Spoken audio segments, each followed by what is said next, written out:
Monggo. Kepada semua pemateri, dimohon menyampaikan closing statement. Dimohon nanti 1 menit maksimal, cukup.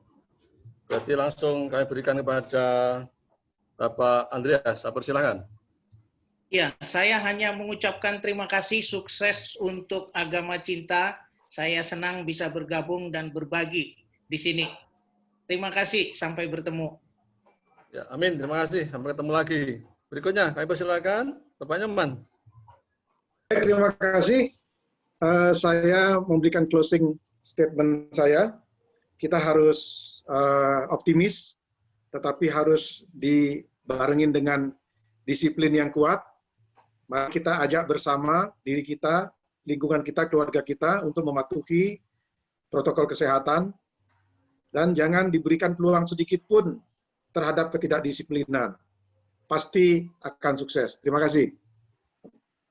Amin, amin. Terima kasih. Berikutnya kepada Pak Rudi, monggo.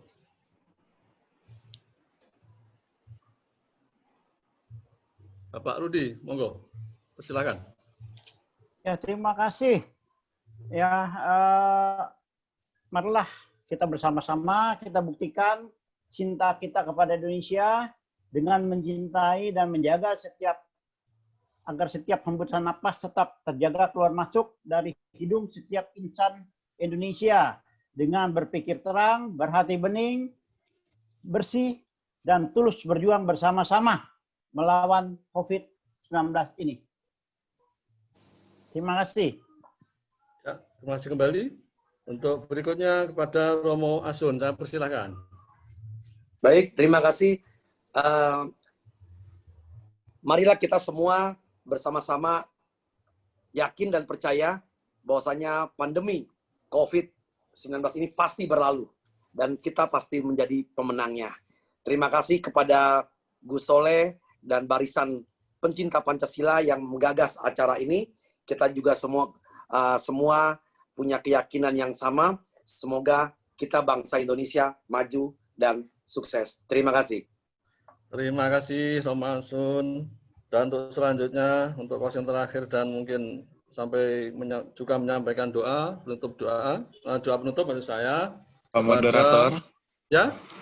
Mohon maaf, itu ada Kiai Amsari udah masuk dan juga iya. sebentar lagi ada Bang Boni yang akan bergabung. Oke. Saya jadi pendengar setia, tiba-tiba di nongol langsung Monggo. Iki. Closing statement 1 menit. Terima kasih para saudara-saudara semua seiman. Kita dengan hubul waton minal iman, NU tetap setia menjaga PBNU, Pancasila, Bhinneka Tunggal Ika, NKRI, dan Undang-Undang Dasar 45. Meskipun kita tidak saudara seiman, tapi kemanusiaan dan kebangsaan lah yang menjadikan kita saudara. Setanah air kita. Terima kasih. Assalamualaikum warahmatullahi wabarakatuh. Waalaikumsalam. Terakhir, monggo Bang Boni. Monggo Bang Boni. Ya, ya teman-teman sekalian, saya minta maaf. Saya sama sekali tadi nggak bisa, dan sekarang lagi di jalan jadi nggak bisa pakai video juga nggak enak. Mohon maaf kepada para narasumber dan panitia. Oke, karena temanya ini kita bicara soal pilkada ya, saya cuma mau sedikit garis bawahi bahwa sesuai dengan arahan Bapak Presiden, ini pilkada harus lanjut. Alasannya, satu, kita tidak punya ukuran yang mutlak kapan bencana pandemi ini selesai. Jadi kalau penundaan terus mengikuti kondisi pandemi ini, kita mungkin bisa tidak melaksanakan pilkada sampai 2 tahun ke depan. Dan ini akan beresiko kepada tata perundang-undangan dan juga tata negara kita, itu akan terganggu. Nah, yang kedua, yang paling penting menurut saya, bagaimana nanti KPU berkoordinasi dengan instansi terkait, ya, kementerian dan lembaga negara, untuk bisa memastikan pelaksanaan pilkada itu mematuhi protokol kesehatan. Nah, memang akan sedikit rumit. Ya, misalnya saya mengusulkan penambahan jumlah TPS dan membatasi jumlah pemilih di setiap TPS supaya pemilihan itu bisa berlangsung dalam 1 hari. Nah, hal macam ini tentu membutuhkan suntikan dana lagi bagi KPU. Tetapi itulah konsekuensi yang memang harus kita bayar. Nah, tetapi yang paling penting saat ini kita dihadapkan pada di satu sisi ada fakta memang dilema antara kemungkinan COVID dan juga apakah harus demokrasi ini kita selamatkan. Nah, tetapi kan juga ada provokasi dari kelompok tertentu yang coba mempolitisir statement dari dua ormas besar kita, ya Muhammadiyah dan NU, ya dua ormas yang sangat kita banggakan sebagai pilar kebangsaan kita. Nah, mereka ini sebetulnya tidak peduli dengan isu pilkada, tetapi mereka lebih bagaimana mengganggu pemerintahan yang saat ini berjalan. Nah, tentu tidak mudah kita mengambil keputusan dalam situasi macam ini.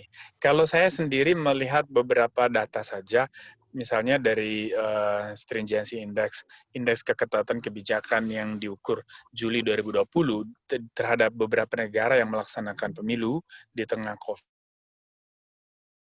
terhadap partisipasi pemilih juga tidak begitu signifikan, dan juga peningkatan COVID pada saat pelaksanaan pemilu juga tidak signifikan. Ya, misalnya partisipasi di Polandia juga justru naik 13%, ya 68% jadinya, dan angka COVID-nya ya, cuma 0, sekian. Nah, artinya bahwa ini bisa tidak berlaku untuk kita. Artinya bisa saja ada penambahan korban COVID kalau pilkada berlangsung, tapi kan itu semua spekulasi. Dan berdasarkan data yang kita lihat di negara-negara lain, ternyata mereka sukses menjaga protokol kesehatan dan pelaksanaan pemilunya juga berlangsung dengan demokratis. Nah, saya kira ini yang harus kita teladani. Prosedur harus dipatuhi, dan yang paling penting sekali adalah bagaimana menjaga diskursus di ruang publik, wacana soal ini di ruang publik harus benar-benar dengan motivasi yang baik dan juga tujuan yang baik. Jadi jangan kita biarkan ada kelompok provokator yang coba mengadu domba masyarakat dengan membuat narasi dikotomi bahwa ini antara kesehatan dan demokrasi, mana lebih penting.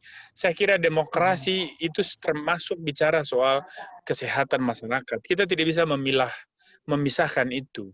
Pemilu itu hanya satu aktivitas di dalam praktek demokrasi, tetapi hakikat demokrasi adalah kemaslahatan umat. Nah, di sanalah kita bicara kesehatan, kita bicara ekonomi, kita bicara sosial, kita bicara budaya, dan sebagainya. Nah, maka memang butuh kebijaksanaan di satu sisi dari masyarakat untuk melihat ini sebagai keadaan yang harus sama-sama kita pikul. Jadi jangan hanya menyalahkan pemerintah. Dan yang kedua, ya pemerintah juga harus bersama aparat pemilu ini benar-benar mempersiapkan pilkada ini supaya seluruh prosedur ditaati dan menekan kemungkinan peningkatan jumlah COVID. Saya kira itu yang paling penting. Dan saya orang yang coba berusaha berpikir positif dan memakai pendekatan psikologi positif dalam melihat situasi ini. Saya yakin bahwa ini tidak akan ada peningkatan yang signifikan hanya karena pilkada. Sepanjang protokol itu bisa ditaati. Misalnya nanti setiap pemilih antri itu jarak 1,5 meter atau 2 meter ke TPS. Nah, ini tuh akan makan waktu. Maka saya bilang tambahlah jumlah TPS, perbanyak jumlah TPS supaya nanti semua bisa beres dalam 1 hari. Saya kira itu. Dan peringatan dari NU dan Muhammadiyah itu harus kita apresiasi sebagai komitmen dari Nahdlatul Ulama dan Muhammadiyah terhadap keselamatan bangsa ini. Nah, tetapi sekali lagi pemerintah harus mengambil kebijakan yang tegas karena situasinya ini kan tidak pasti, tetapi negara harus diatur dengan kepastian. Nah, maka ketika Presiden mengatakan, ayo pilkada lanjut, saya pikir ini keputusan yang tegas meski beresiko. Nah, di sanalah tanggung jawab kita semua bagaimana menekan risiko itu supaya tidak terlalu negara bisa diselamatkan. Ya. Gitu aja Mas, terima kasih. Assalamualaikum warahmatullahi wabarakatuh. Waalaikumsalam. Terima kasih. Waalaikumsalam warahmatullahi Terima wabarakatuh. kasih luar biasa untuk terakhir. Pak Boni. Ya? Gus, makasih Gus. Makasih. Ya, terima kasih. Oke. Saya serahkan sepenuhnya kepada Gus Soleh, dan sebelumnya saya menyerahkan, saya mohon maaf karena kayaknya kamera di laptop saya semakin gelap ini Gus. Nanti setelah ini saya untuk diri aja saya serahkan sepenuhnya kepada Gus Soleh. Dan apabila selama saya menjadi moderator, tentu banyak khilafan saya, kurang saya mohon maaf yang sebesar-besarnya. Dan terima kasih kepada khususnya Gus Soleh dan seluruh pemateri dan peserta webinar sore hari ini yang telah memberikan apresiasi pada acara hari ini yang luar biasa dan memberikan kesempatan kepada saya untuk jadi moderator. Mohon maaf, saya serahkan sepenuhnya kepada Gus Soleh. Jadi saya mohon maaf. Wallahul muwaffiq wal mintorik. Assalamualaikum warahmatullahi wabarakatuh. Waalaikumsalam warahmatullahi wabarakatuh. Salam untuk Gus Durian di sana. Salam. Insya Allah siap. Insya Allah. Terima kasih, Gus. Terima kasih, Soleh, Gus Nurul. Monggo Gus Soleh. Kita semuanya bersua bersama dalam webinar Agama Cinta edisi 6 ini. Akan tetapi kita punya keinginan yang indah. Allah Ta'ala menguji di sini hujan lebat dan lampu mati. Mudah-mudahan meskipun pencahayaannya kurang tidak mengurangi rasa kita untuk bersatu dan bersua ini. Teman-teman sekalian, para sahabat, bapak-bapak, ibu-ibu, kanda, dinda, webinar Agama Cinta edisi ke-6, terlebih-lebih kepada para narasumber yang sangat luar biasa. Di sini kita berkumpul para tokoh-tokoh yang sangat luar biasa. Kita kalau melihat edaran, selebaran, selentingan, tulisan-tulisan di medsos terlebih-lebih yang dibangun oleh kelompok sebelah dan juga dimotori oleh kelompok kami, dan juga ada salah satu juga jenderal kan begitu yang menggoreng daripada 2 atau 3 ormas Islam yang mana tidak menghendaki adanya pilkada di bulan Desember ini untuk ditunda kembali. Akan tetapi begitu kami berkumpul di dalam webinar ini, giroh, semangat, juang sebagai anak bangsa yang cinta NKRI ini begitu bangkit kembali. Karena kami merasa punya teman, punya kelompok, punya para tokoh-tokoh yang mana memiliki hati yang sama dengan kami di dalam membangun bangsa ini. Kita kasih. Cinta merupakan sesuatu yang sangat luar biasa yang dianugerahkan Tuhan kepada diri kita. Hanya karena dengan cintalah kita berani berkorban, kita bekerja ke sana kemari karena cinta dan kasih kita untuk istri, untuk anak, untuk keluarga. Maka semuanya itu berani kita berikan, kita korbankan untuk anak dan istri kita. Semuanya itu karena cinta. Begitu juga pada saat ini kita benar-benar dihadapkan pada kondisi yang sangat dilematis. Sekali lagi, kondisi yang sangat dilematis.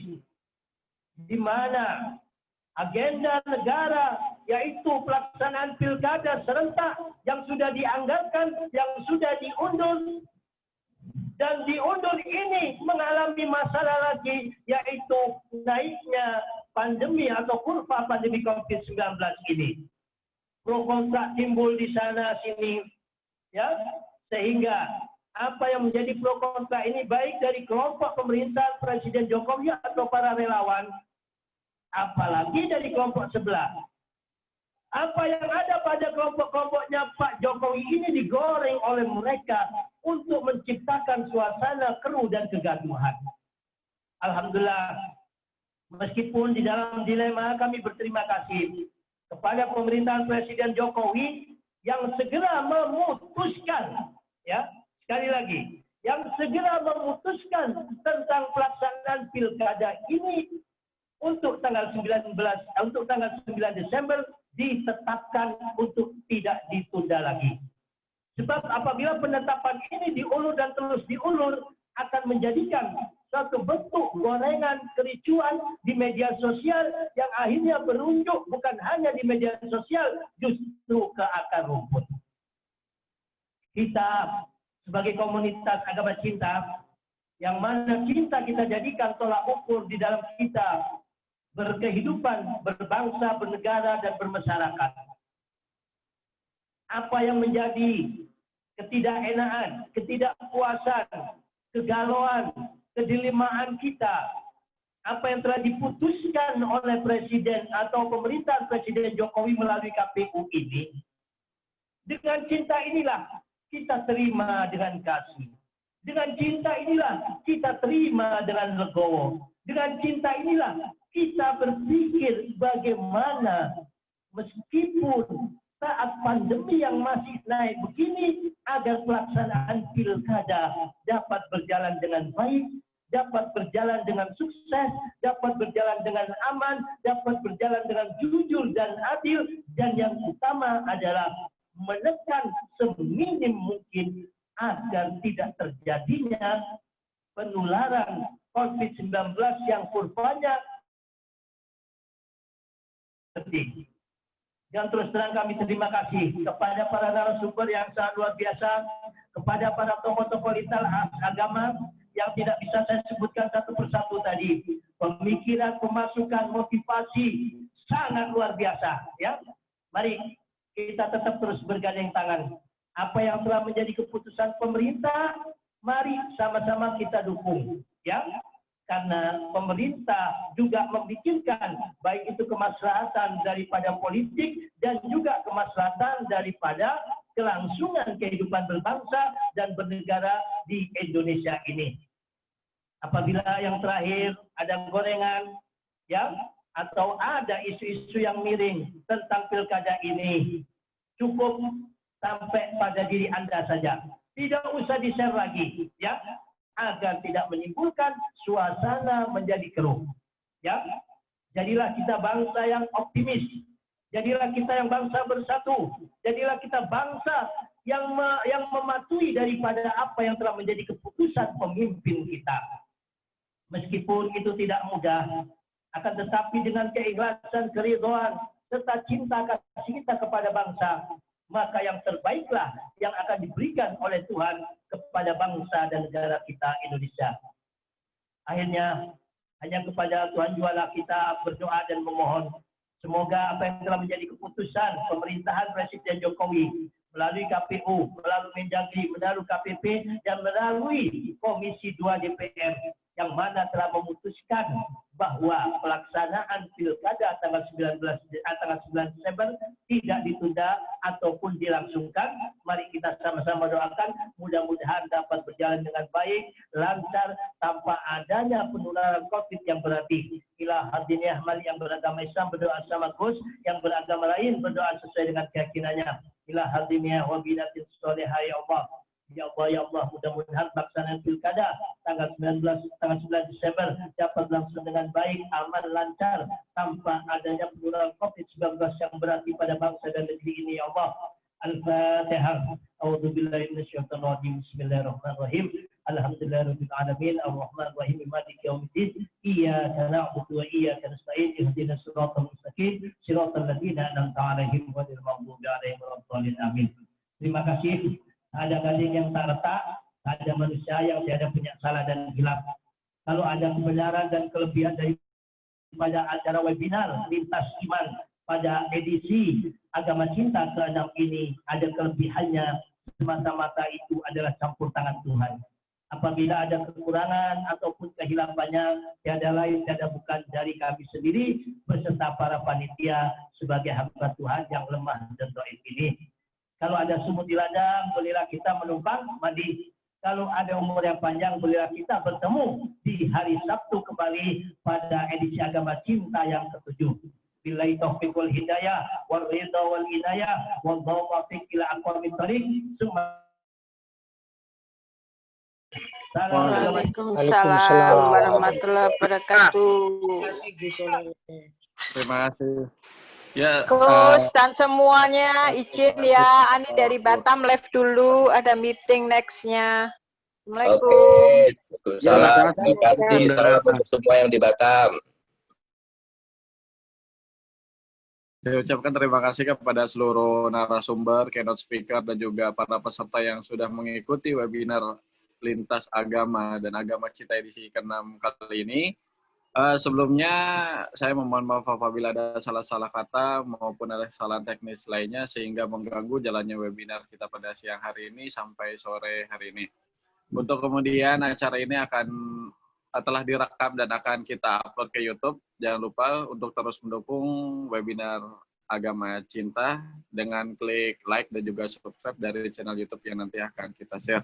Bagi para peserta yang ingin mendapatkan e-sertifikat, bisa langsung mengirimkan screenshot ke grup Agama Cinta atau ke nomor pribadi saya yang akan saya share di chat Zoom kita pada kali ini.